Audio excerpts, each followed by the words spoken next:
सानसे साननैनि गेजेराव दुलाराय बर' फरायसा आफादनि बेखौ लानानै प्रटेस्ट डेमनस्ट्रेशन आरो प्रटेस्ट थैदो दानाबा दिपेन बर' सारा धरना होफिननायनि खोथा बुंदों खैदिन जागोन माब्रै हाद्रि गुफुंलायनोबो हागौ नोंथांमोननो भिडिअखौ फुल होनि बड'लेण्ड मुलुगसोलोंसालि आरो क'क्राझार मुलुगसोलोंसालिनि सानै रेजिस्ट्रार डक्टर सुबुं बसुमतारी आरो डक्टर डिमासा डि मुसाहारि बिथांमोनखौ आयेननि बारगा हाबा मावनानै माने आयेनखौ भंग खालामनानै नियम भंग खालामनानै राजनैतिक मोनसे आक्रोश राजनैतिक मोनसे कनस्पिरेसियाव राजखान्थिनि बलि हिसाबै पबित्र सोलोंथाइनि मन्दिरनि सानै जे रेजिस्ट्रार जाय बिथांमोना माहारिबाद माहारिनि आदर्शखौनो लानानै बड'लेण्ड सोमावसारनायनिफ्राय दासिमबो हारिनि थाखायनो थैस' थांस' दङ बिथांमोना साख्रि मावदों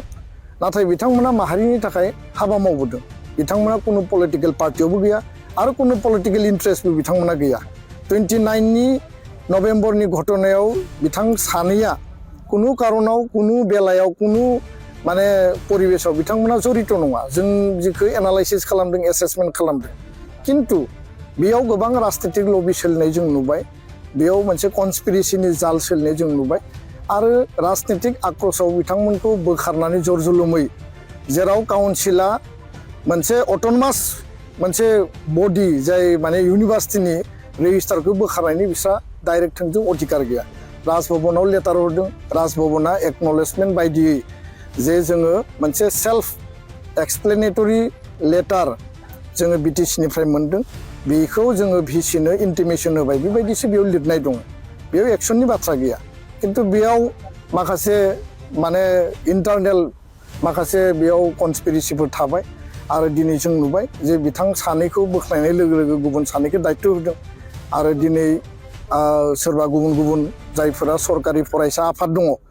बे माने पार्टिनि फरायसा आफादफोर बिथांमोना बिनि सायाव जुक्ति माने बेसिसफोरखौ होनो नागिरदों किन्तु बे आयेनाव बियो जेनगोन आरो आयेनाव जुडिसियेल लिगेल जेला फाइट जागोन अट'मेटिकेलि बिथांमोना जेखौ आयेन भंग खालामनानै मावदों बेयाव जेनगोन आरो जों खावलायो हाग्रामा महिलारि बिथांखौ जे बिथांनो रायजो राजाया मेन्डेट होबाय बिटिसिखौ मोजाङै सालायनांगौ रायजो राजानि जौगानायनि कमिटमेन्ट खोथा बाथ्राफोरखौ जिखौ बिसायख'थियाव बिथांमोना बुंदोंमोन बेखौ लानानै गोख्रोङै मोजाङै मावफुंनांगौ आरो बेखौ बाद होनानै जुदि सोरबा माने रेजिस्टारनि सायाव सोरबा बेक्तिनि सायाव जाय मानसिफोरा जोंनिनो माने फोरोंगिरि जोंनिनो बिदा आरो बिथांमोना क'क्राझाराव थानानै बर' हारिनि उथुमायाव थानानै बिथांमोना माहारि दानायनि थाखाय बड'फानि सोमावसारनायनि समनिफ्रायनो दिनैसिमबो जाथिनि थाखाय दङ बेबायदि मानसिनि सायाव जुदि राजनैतिक आक्रोश देखायोबा आरो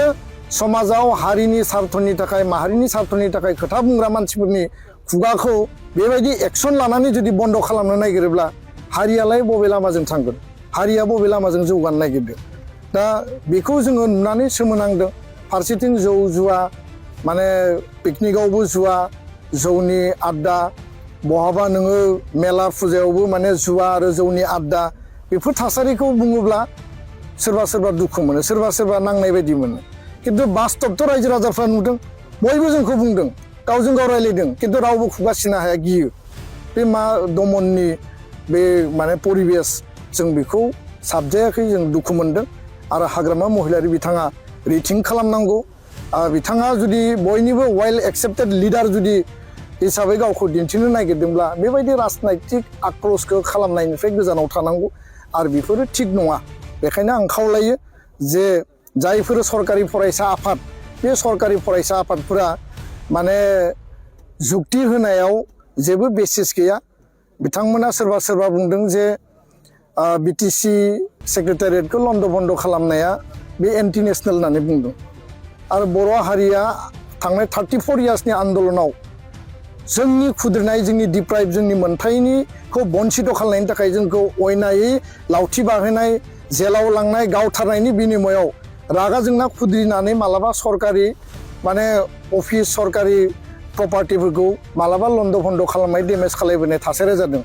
अब्ला एन्टायार बर' कमिउनिटियानो दिनै जातिनि सार्थआव जोंनि फरायसा फरायसुलिफ्रा खालामफ्लांबाय आबेगाव खालामबाय बेखौथ' गोसो जानानै खालामाखैना दा आबेगाव खालामनाय बे जाथायखौ लानानै माने बै एन्टि नेसनेल होनना बुङोब्ला 34 इयार्सनि आन्दलनाव बर'फ्रा एन्टि नेसनेल खामानि मावदोंमोन नामा बर'फ्रा राष्ट्रद्र'हनि खामानि मावदोंमोन नामा आरो बे बेलायाव संग्रामि एबसुनि दैदेनगिरियाबो गोलैगोन बिएलटिनि दैदेनगिरियाबो गोलैगोन एनडिबिनि दैदेनगिरियाबो गोलैगोन जोंथ' राष्ट्रद्र'ह खामानि मावग्रा नङा आरो जों राष्ट्रद्र'हि नङा राष्ट्रनि संबिधानखौ मान मर्यादा होनानै जोंनि आर्टिकेल 2 आरो 3 आव आलादा रायजोनि दाबिनायजोंसो दिनै बिएसि बिटिसि बिटिआर मोनदों बेफोर खोथा बाथ्राफोरखौ बुंनानै मा बुजायनो नागिरदों ओरैनो माने एसे मेलेमजों एसे माने गियानजों खोथा बाथ्रा बुंब्ला बे मालाबाबो जास्टिफाइड आरो लिगेल जाया बेखिनिखौनो बुंबाय बे रिलिज होनाय अर्डारखौ उइथड्र खालामनांगौ आरो गोख्रैनो सानसे साननैनि गेजेराव दुलाराय बर' फरायसा आफादनि बेखौ लानानै प्रटेस्ट डेमनस्ट्रेसन आरो प्रटेस्ट धरनाया जागोन गोजोन्थों